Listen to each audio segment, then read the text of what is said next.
FBI Director James Comey has confirmed for the first time that the FBI is investigating alleged Russian interference in the 2016 election. However, Mr. Comey said his agency had seen no evidence to back up President Trump's claim that his phones had been tapped by the Obama administration. He was giving evidence to the Congressional Intelligence Committee.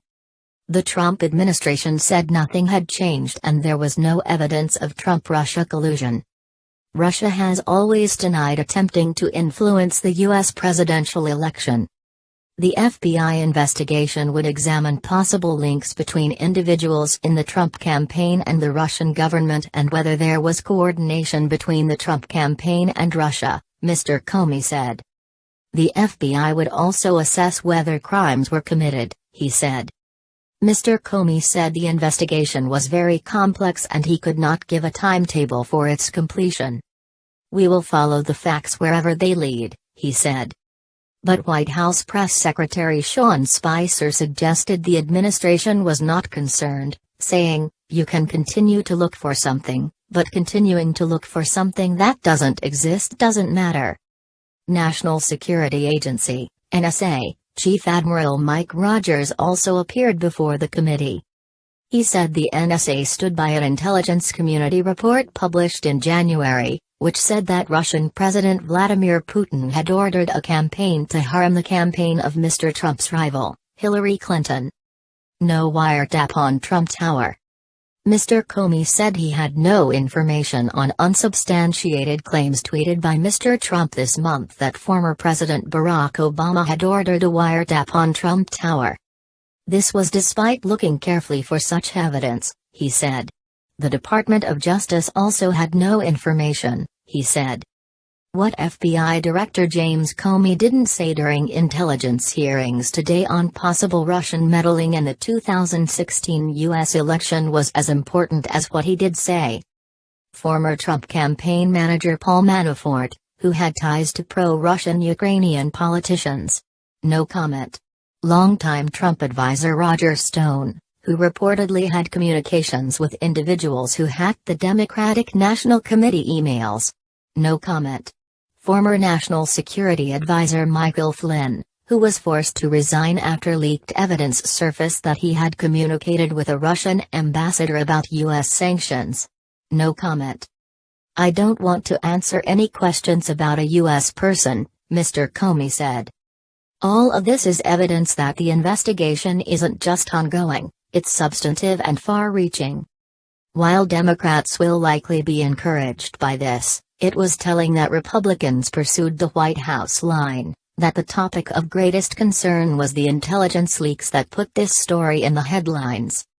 If Mr. Trump can consolidate his party's support, it will go a long way towards insulating the president against any fallout from this investigation. Meanwhile, Adm. Rogers strongly denied that the NSA had asked Britain's GCHQ intelligence agency to spy on Mr. Trump, a claim that had been repeated by Sean Spicer. "The allegation clearly frustrates a key ally of ours," he added. GCHQ had described the claim as utterly ridiculous. Mr. Trump's recent joke about how Mr. Obama had wiretapped both German Chancellor Angela Merkel and him complicates things with an ally, Adm. Rogers added. However, Devin Nunes, the Republican chairman of the House of Representatives Intelligence Committee, said it was still possible that other surveillance activities had been used against Mr. Trump and his associates. What are the allegations? In January, U.S. intelligence agencies said Kremlin-backed hackers had broken into the email accounts of senior Democrats and released embarrassing messages in order to help Mr. Trump defeat Hillary Clinton. That was a fairly easy judgment for the community, Mr. Comey said. Putin hated Secretary Clinton so much that the flip side of that coin was he had a clear preference for the person running against the person he hated so much.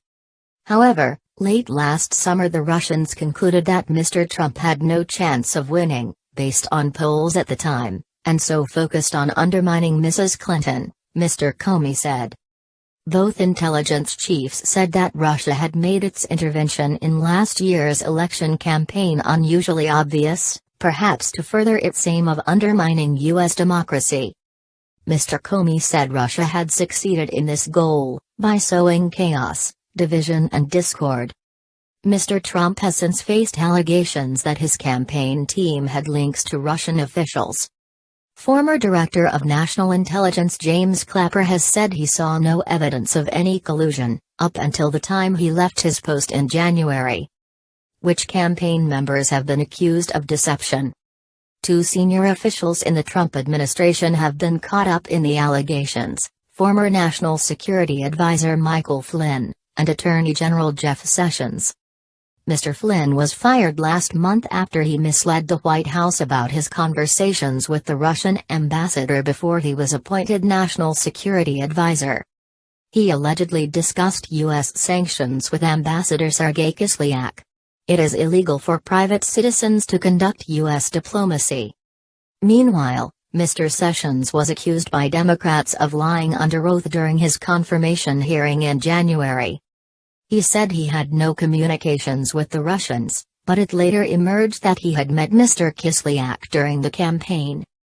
Mr. Sessions denied any wrongdoing, but removed himself from any FBI inquiry into Russia's alleged interference. FBI Director James Comey has confirmed for the first time that the FBI is investigating alleged Russian interference in the 2016 election. However, Mr. Comey said his agency had seen no evidence to back up President Trump's claim that his phones had been tapped by the Obama